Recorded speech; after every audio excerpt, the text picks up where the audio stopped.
So we started the day with a robot that could drive around, had an arm that worked, and had an intake that worked, and I guess also something to push the boxes out. But we didn't have a climber yet, so we spent most of the day working on our climber. We were really restricted in that we only had 2 motors left, and we were dedicating both of them to being on the winch for the climber since we wanted the strength there. So we had to design our entire hooking mechanism to either use just that one motor or not use anything at all.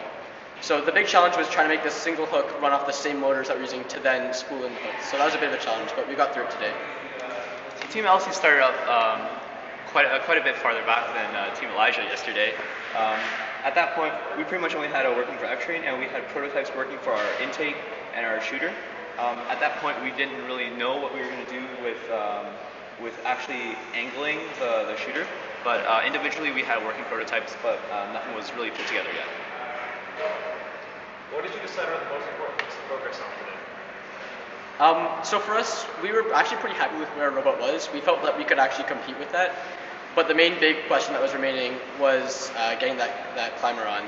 So we spent a lot of time just prototyping different geometry and trying to figure out the best way to make that climber. We started with trying to improve some of the performance of our prototypes. Especially, well, the intake was perfectly fine, but we were more worried about the shooter and trying to get proper compression. So we actually took some plates and we milled out slots so that we could play around with compression and see how far we could get it to go. So how much progress did you actually hope to make? So we were hoping to improve our arm in that when we went all the way up to the top before we were a little bit tippy and almost falling over backwards. So we wanted to fix that issue and we wanted to get the hook completely done today. And we wanted to also make sure that the spooler would be strong enough to climb up. And we were actually quite successful. Both those components ended up working quite well. We wanted to get about 2 feet of a shot. We wanted to improve our shooter shot to get it to reliably shoot around 2 feet. We unfortunately did not get to that point. So what we ended up doing is we cut off the bottom of our shooter and we turned it into a switch mechanism.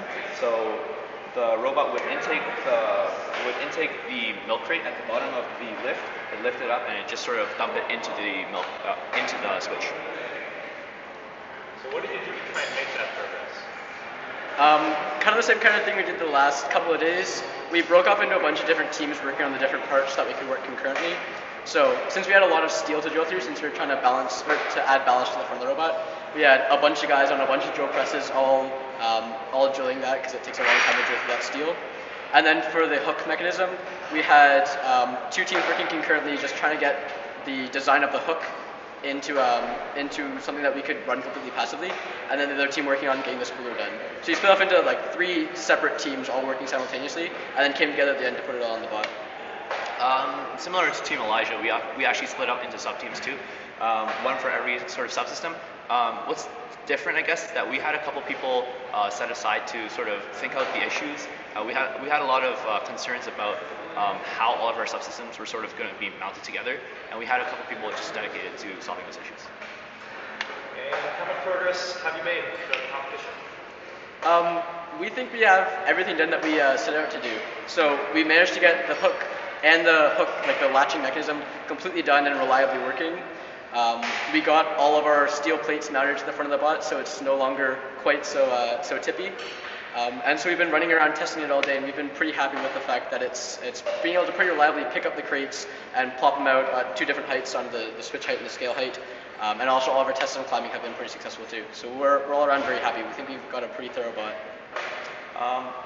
Us, on the other hand, I think we had a decent bot built in terms of for the 3 days. I had hoped to get a couple more things done, but it is what it is. Our bot can probably do the exchange, the switch, and it can, with some changes to the gear reduction on the gearbox, we can probably do the climb as well. And the climb wasn't something that we set up to do initially. It was something that we sort of just realized, oh, we have this much height already, we might as well just throw on some hooks and see what happens. And it ended up working out pretty well. And so, what do you want to achieve next year? I think one big step for us next year is more sensor integration and stuff like that. Our robot, since it's a 3-day build, of course we didn't have very high goals for getting sensors on and automation and that kind of stuff. But even the sensors that we did try to integrate kind of failed. So we were trying to get limit switches on so we could figure out when we have a crate loaded in, and a limit switch to find the bottom and the top positions of the arm, and then encoders on the drivetrains. We got the encoders on, but all the limit switches just kind of fell apart and didn't work out. So we're hoping we'll be able to get more sensors on next year so we can have a more competitive robot, and then take those sensors into our autonomous and build a better autonomous script. Because at this point, our autonomous is functional, but it's pretty loose considering the fact that we have no sensors. I think in terms of goals for next year for Team Healthy, if we were to compete next year, is I think one of the bigger issues we ran into is the parts we had available. We found that we were very constrained by it. And I think going on to next year, maybe spending a little more time, like it's already very difficult to choose what sort of parts to source because you don't really know the challenge, and it could really go any way. So I think maybe spending a little more time to reflect on what sort of things that we use heavily this year and get more of them. Yeah, I really agree with that. Both of our teams were frequently saying that for us, just because this is our first time doing this, right? The biggest constraint wasn't the fact that we were building a robot in 3 days and the time was the biggest constraint. It was more the parts. Like a lot of both of our robots, we were reflecting are they're more designed around the parts we had available, trying to use like only these handful of motors that we had to accomplish our goals, rather than the time being the biggest constraint. The other thing is that we did have access to a machine shop, but time was a limit there. Yeah, that's true. Good point. So then, like we could machine our own parts, but we don't exactly have enough time to like machine it out, like cut it all out and like test it, right?